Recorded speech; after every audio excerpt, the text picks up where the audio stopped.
Victory, a ringing testament to the United States Army's unprecedented triumph in the Gulf War. Certain Victory, almost 20 years in the making, a victory won by magnificent soldiers, superbly led and armed with the best our nation has to offer. Certain Victory, the most convincing evidence of the American style of war, a style characterized by the ability to project overwhelming force anywhere in the world. Certain Victory, a unique style of fighting that crushed a formidable foe in record time, jealously guarding the lives of American soldiers and reviving American pride in its Army for the first time in nearly 20 years. Good evening, Saudi Arabia. Everybody's really ready.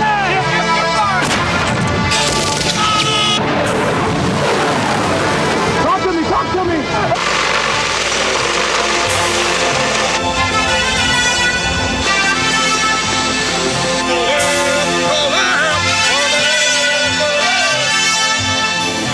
Our Army took only 100 hours to reestablish itself as the most successful combat force in the world.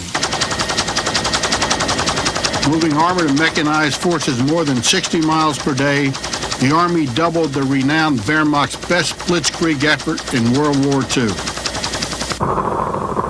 Heliborne forces placed combat elements more than 160 miles deep in history's greatest aerial envelopment.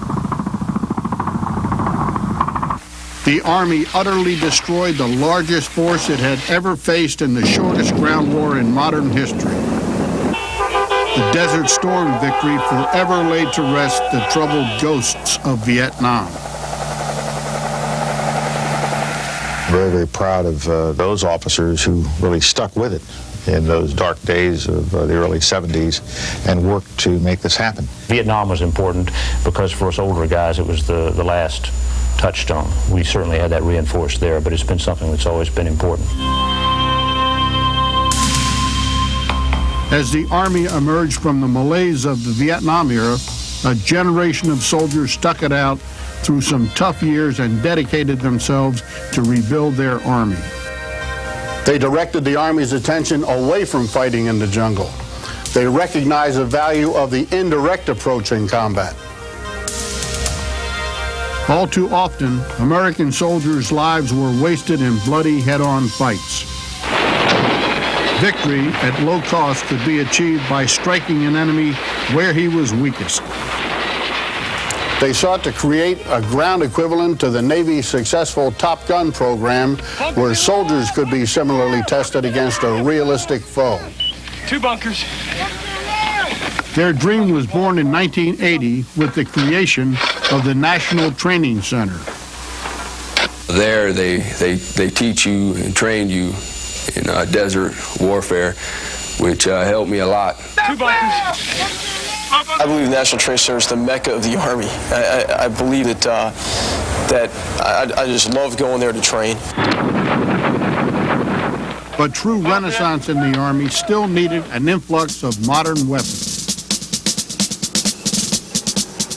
General Creighton Abrams, the Army's Chief of Staff, took up this challenge with his designation of the Big Five weapon system.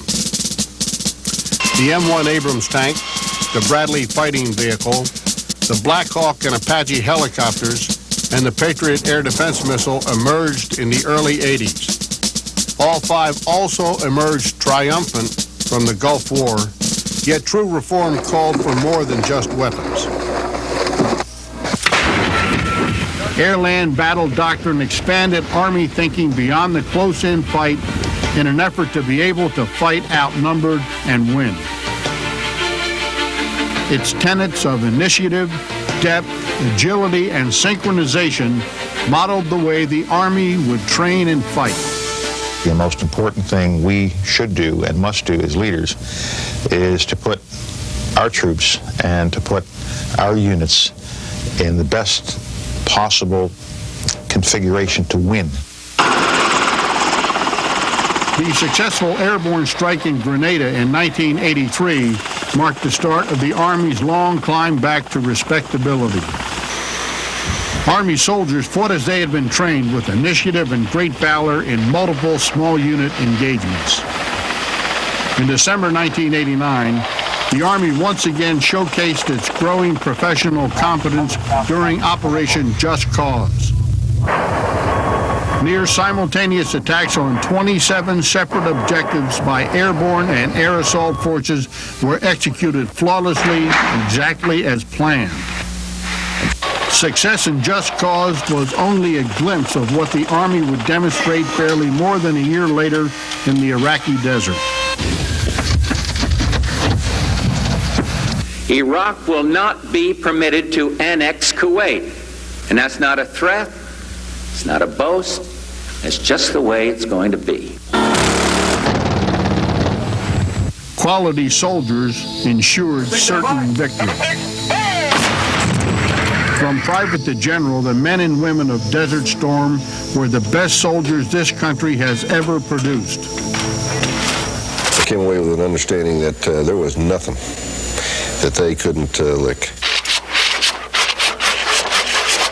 The army that crushed Saddam Hussein's vaunted forces was fundamentally different from the army that struggled out of the quagmire of Southeast Asia 20 years earlier.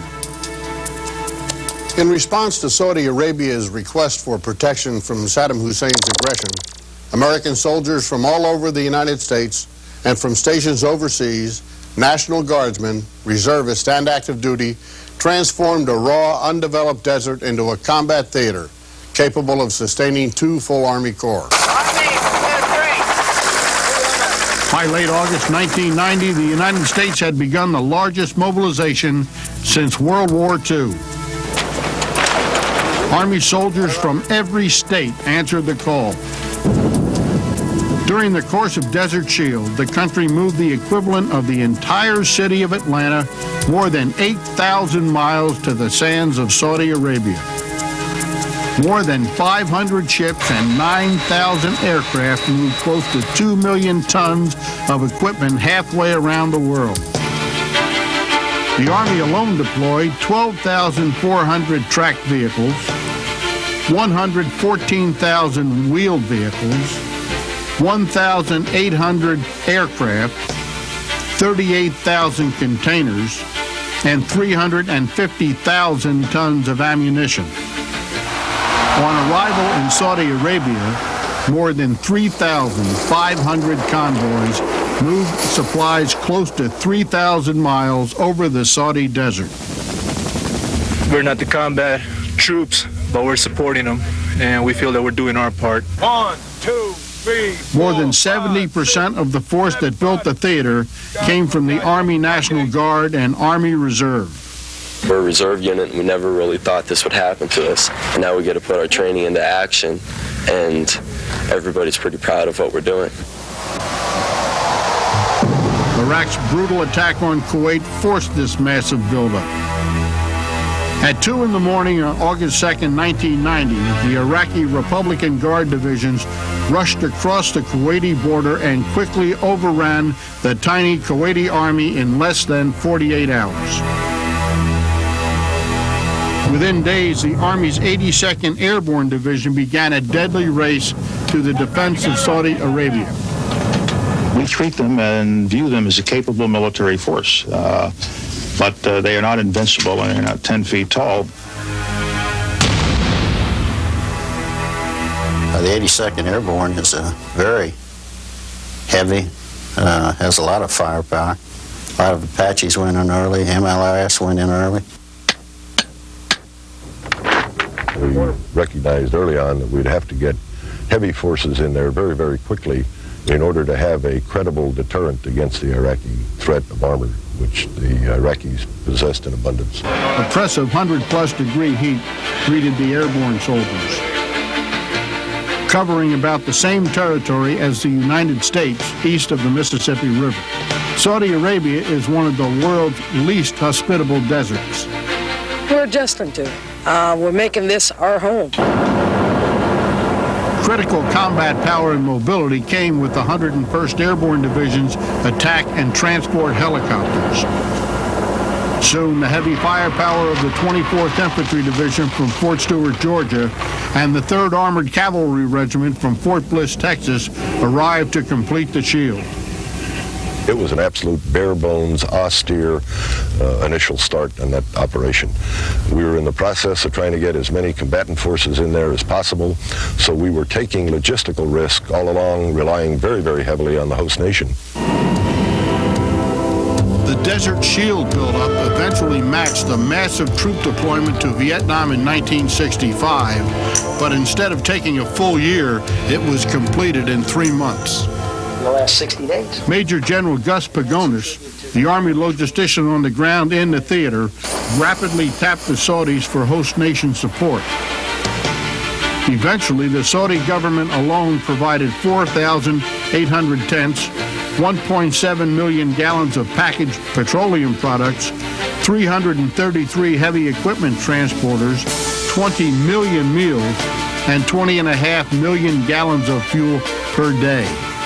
We are happy to help as much as we could the American soldiers who came here to support us, to defend us, and we are glad that the Americans has come over here.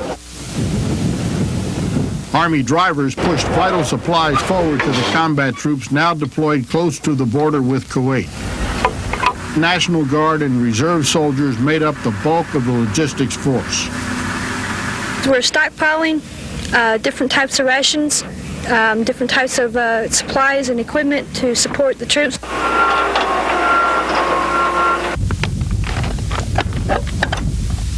General Pagonis directed the development of a series of logistics bases to move material from the ports to the foxhole.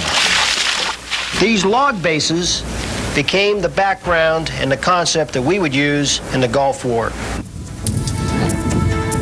By early September, Saddam Hussein's opportunity to attack Saudi Arabia was all but lost. The largest single global combat deployment in history by land, air, and sea effectively slammed the door on Iraqi aggression. Historically, armies tend to fight the current war in much the same way in which they fought the last, often with disastrous results. The United States Army broke this mold dramatically in the Gulf. Years of reform winnowed the chaff from the wheat so that only the best lessons from the past found their way into the campaign plan for Desert Storm. General Schwarzkopf began to craft the plan nearly 4 months before the ground war. While the Desert Shield buildup continued, General Schwarzkopf assembled a special group of planners to devise a way to wrest Kuwait from Hussein. He said, assume a ground attack, study the enemy and the terrain. Tell me the best way to drive Iraq out of Kuwait.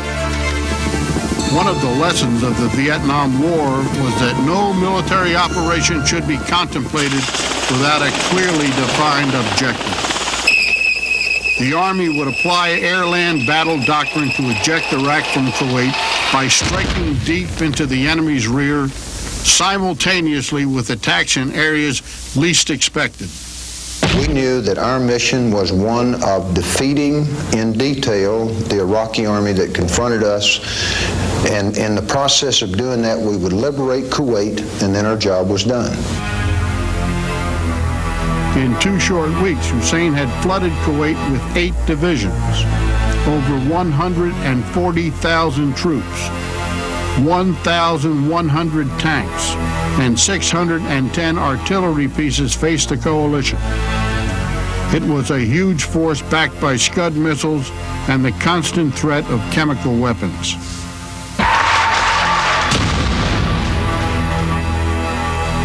Planners could count tanks, troops, and artillery, but measuring the Iraqi will to fight was not so easy.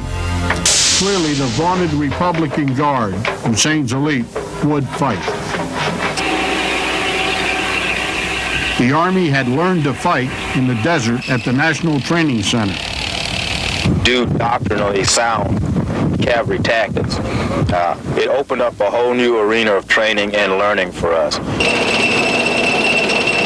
By October, defensive strategy gave way to offensive plans. A second corps was projected to join the 18th Airborne Corps with the objective of destroying the Republican Guard, Hussein's vital center of gravity. From Washington to the desert, the 2-corps plan took shape with growing support.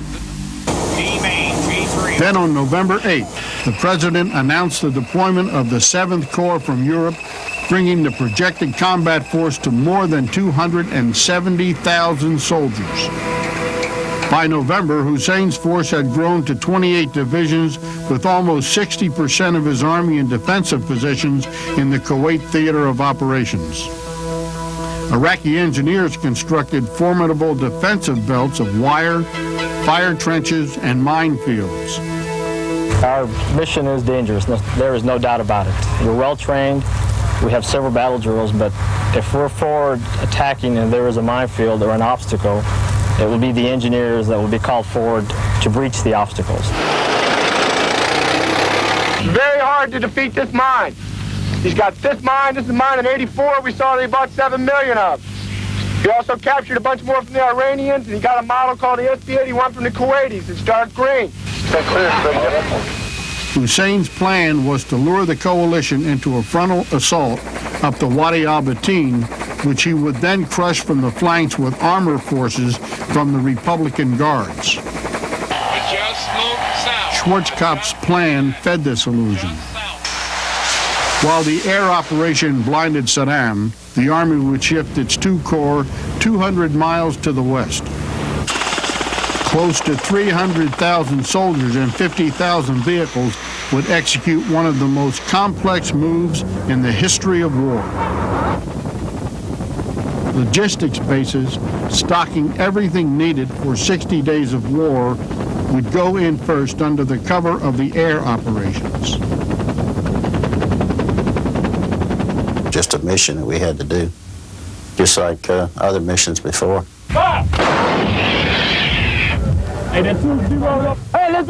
Army leaders built a game plan that was sure to win.